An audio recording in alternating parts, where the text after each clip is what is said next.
తాగుబోతాడు, వాడు పెద్ద గాలోడు, వాడు అట్లాంటోడు, వాడు ఇట్లాంటోడు. ఓకే, తెలియనప్పుడు గాలోడే, తెలియనప్పుడు తాగుబోతోడే, తెలియనప్పుడు తిరుగుబోతోడే, తెలియనప్పుడు కోపిష్టోడే, పాపిష్టోడే. కానీ ఈరోజు దేవుణ్ణి తెలుసుకున్నాడు, అద్భుతంగా మారాడు, వాడు 10 మందికి ఆదర్శమయ్యాడ్రా. ఆ అమ్మాయి తెలియనప్పుడు విచ్చలవిడిగా బ్రతికిందే, కానీ తెలుసుకున్న తర్వాత మారింది. ఈరోజు సభ్య సమాజానికి ఆ అమ్మాయి ఒక బాసటగా ఉందిరా. జీవితాన్ని అలా స్పష్టంగా అధ్యయనం చేయకపోతే నువ్వేం సాధించలేవు, నీ టైం అంతా వేస్ట్ అయిపోయింది. పలుగాకుల మాటలు నువ్వు లక్ష్య పెట్టొద్దు, ఒకటే దృష్టి పెట్టును. ఏదో ఒకటి నేను దేవుని కొరకు సాధించాలి, సమాజం కొరకు సాధించాలి, ప్రభువుకి, సమాజానికి, కుటుంబానికి దీవెనకరంగా నేను ఉండాలి. దాని మీద నేను దృష్టి పెట్టాలని దృష్టి పెట్టు. ఇప్పుడు నేను చెప్పిన మూడింటిని నువ్వు జయిస్తావు. ఒక అద్భుతమైన సూత్రం ఈ రాత్రి మీకు అందించాను. బ్రతకాలనే ఆరాటం నీలో ఉండాలన్నా, పనికిమాలిన విషయాల్లో వ్యాజ్యం నీకు ఉండకూడదన్నా, పాపపు తలంపులు, పాపపు ఇచ్చల్ని అధిగమించి నువ్వు గెలవాలన్నా, గురిని ఏర్పరచుకొనటం అనేది ఒక్కటే మార్గం. ఎంప్టీ మైండ్ డెవిల్స్ వర్క్షాప్, ఖాళీ మనసు దయ్యాల కర్మాగారం. వద్దు, దాన్ని ఖాళీగా ఉంచొద్దు. అటు దేవుని కార్యాలు, ఇటు మనుషుల కార్యాలు నెరవేర్పు కోసం ఒక లక్ష్యం కలిగి పరిగెత్తాలి. ఇది నా లైఫ్లోనే నేను పరిశీలించుకున్నానండి. ఒక గురి కలిగి ప్రయాణం చేసినప్పుడు చెత్త వ్యవహారాలు ఎన్ని నా చుట్టుముట్టినా అవి నన్ను గెలవలేకపోయినాయి.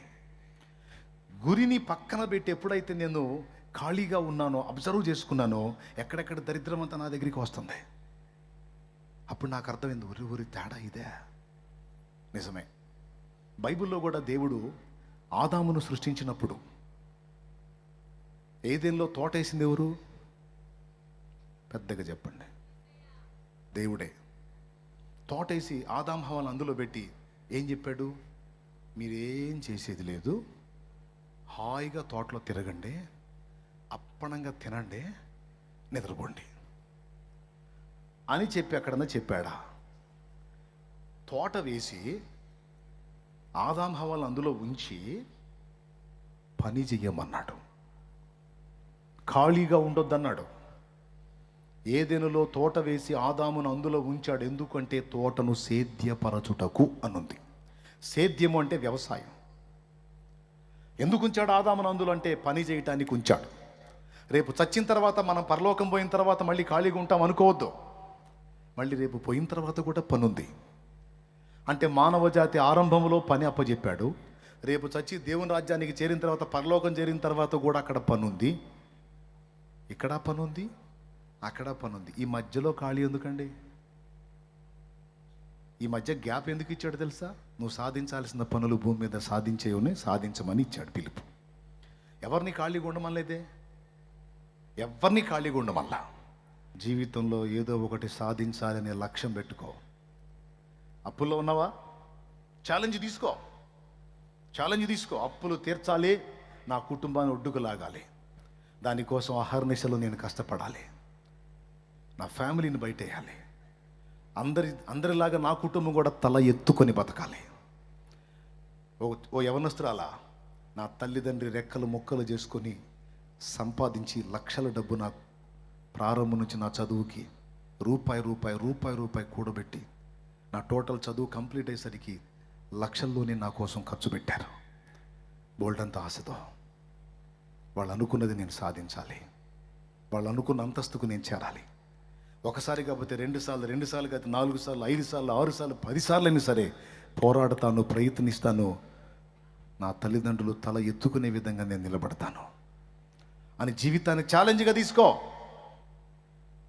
నా కోసం ఇంత అహర్నిశలు కష్టపడ్డ నా తల్లిదండ్రులకు బాసటగా నిలుస్తాను, ఆదరణగా నిలుస్తాను, వాళ్ళని ఆదరిస్తాను, ఆదుకుంటాను. ఫ్యామిలీని దృష్టిలో పెట్టుకో, సాటి మనుషుని దృష్టిలో పెట్టుకో. నా కుటుంబంలో నేనే నిలబడాలి. బిఆర్ అంబేద్కర్, జాతి మొత్తం అవమానాల పాలవుతుంది, గేదికి క్షవరం చేసేవాడు నేను దళితుడని నాకు క్షవరం చేయనన్నాడు. అంటే పశువు కంటే హీనుడిగా నన్ను చూశాడు. వదిలిపెట్టకూడదు. దళితుడిగా పుట్టడమే పాపమా? అంటరాని వాడినా, నా జాతి అంటరానిదా, ఎలా అవుతుందో చూస్తా అని దీక్ష పూనాడు. రాత్రింబగళ్ళు కష్టపడి చదివాడు. ఈరోజు అంటరాని వాళ్ళు అని అవమానపరచబడిన తన జాతి ఈరోజు అగ్రస్థానాల్లో కూర్చొని జాబ్ చేయడానికి అతడు ఆధారమయ్యాడు. రాజ్యాంగ రచయితగా ఖ్యాతి గడించాడు.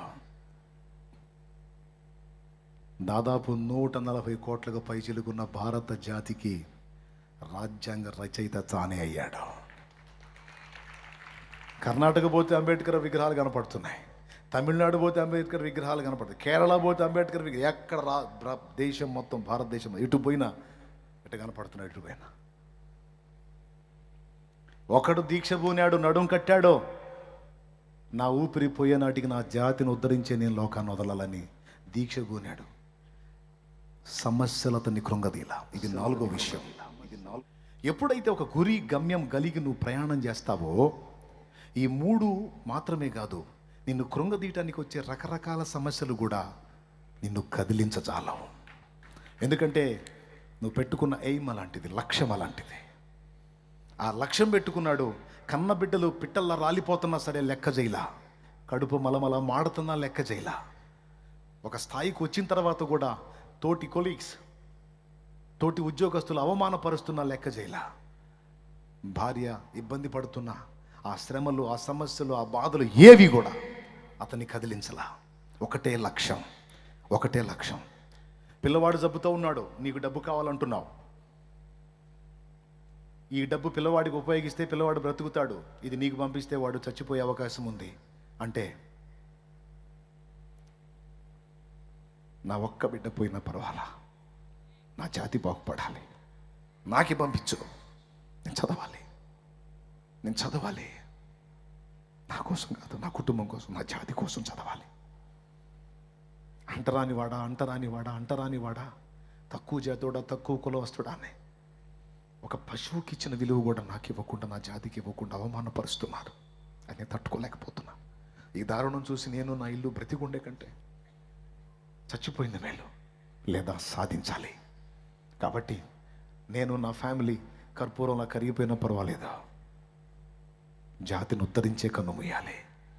కాబట్టి నాకే పంపు అంటే డబ్బు ఆయనకి పంపింది, పిల్లవాడు చనిపోయాడు. పాపం మళ్ళా సమాచారం అయింది గంగాధర్ చనిపోయాడని. పర్వాలేదు, చేదైన విషయాలు దిగమింగారు. బైబిల్కి వెలపట ఉన్న సంగతి గురించి, వ్యక్తి గురించి మీరు చెప్తారంటే, అవునండి, రాజ్యాంగ రచయిత, నా దేశాన్ని గౌరవిస్తున్నాను, దేశ నాయక గణాన్ని గౌరవిస్తున్నాను, రాజ్యాంగ రచయితను కూడా గౌరవిస్తాను. ఈరోజు స్వేచ్ఛగా సువార్త ప్రకటించగలుగుతున్నాను అంటే ఆ హక్కు ఆయన రాసిందే. ఆర్టికల్ 25లో అంతరాత్మ ప్రబోధానుసారం ఒకడు తాను నమ్మిన మతాన్ని విశ్వసించవచ్చు, సేవించవచ్చు, ప్రచారం కూడా చేసుకోవచ్చని రాసింది ఆయన. అందుకే బిఆర్ అంబేద్కర్ నాకు గౌరవనీయుడు, గౌరవ పాత్రుడు, నాకు ఆదర్శం. చేదైన పరిస్థితులు నీ చుట్టుముట్టినా నువ్వు పెట్టుకున్న లక్ష్యాన్ని సాధించే దిశగా నువ్వు అడుగులేస్తుంటే ఏవి నిన్ను ఆపజాలం, అన్నిటినీ దిగమింగుకొని వెళ్ళిపోతావు. కానీ ఎప్పుడు నీ జీవితానికంటే ఒక గురిని ఏర్పరచుకున్నప్పుడు, నువ్వు సాధించాలని కొన్ని లక్ష్యాలను ఏర్పరచుకున్నప్పుడు మాత్రమే అది సాధ్యమైతే. చదువు లేని వాళ్ళకంటే కొంచెం అర్థం అవ్వచ్చు, కాకపోవచ్చు. చదువుకున్న నీకు తెలియదా? ఒకప్పుడు షాలేమురాజు అనేవాడి జీవితానికి అర్థం లేదు. ఎందుకు పుట్టాడో, ఎందుకు పెరుగుతున్నాడో, ఎందుకు బతుకుతున్నాడో, ఎందుకు విచ్చలవిడిగా తిరుగుతున్నాడో, వాడి జీవితానికి అర్థం ఏంటో వాడికి తెలియదు. కానీ వాడు యేసు ప్రభు దగ్గరికి వచ్చిన తర్వాత వాడి జీవితానికి ఒక గురిని, గమ్యాన్ని యేసు ప్రభు చూపించాడు. నువ్వు మంచిగా బ్రతకాలి, మాదిరిగా బ్రతకాలి, అనేకులకు నువ్వు దీవెనకరంగా మారాలరా, అనేకులకు ఆధ్యాత్మిక సేవ చేయాలి, అనేకులకు నన్ను కూర్చున్న సువార్తను ప్రకటించాలి, అనేకుల్ని రక్షణలోనికి నడిపించాలి. నీ జీవితానికి ఒక గురి ఉంది, గమ్యం ఉంది. కాబట్టి నువ్వు అందరిలాగా జీవించకూడదు అని ఒక లక్ష్యాన్ని నాకు ఇచ్చాడు. ఆ లక్ష్యంతోనే ప్రయాణం మొదలుపెట్టాను. ఆ రోజు నుంచి ఈ రోజు దాకా ఎన్నో సమస్యలు, బాధలు, శోధనలు, ఇరుకులు, ఇబ్బందులు ఎన్నో చుట్టుముట్టాయి. కానీ అన్నిటిని అధిగమించి మీ మధ్యలో నిలబడటానికి దేవుడు నా కృపనిచ్చాడు. మీకు 2 సంగతులు చెప్పాను. సందేహం అనేది వస్తుంది అంటే జూనియర్కి అయితేనేమో అది అవసరమే, సీనియర్కి అయితేనేమో అది తప్పు. జూనియర్కి అయితే అది ఒక హెల్దియస్ట్ పాయింట్ అన్నమాట, ఆరోగ్యకరమైనటువంటి సంగతి. దేవునికి స్తోత్రం. పెద్దగా చెప్పండి. ముగింపులో ఏం చెప్పాను? గురి కలిగినటువంటి జీవితాన్ని ప్రతి ఒక్కరూ ఏర్పరచుకోవాలి. ఏదో ఒక తీర్మానం చేయాలి, దాన్ని సాధించే దిశగా.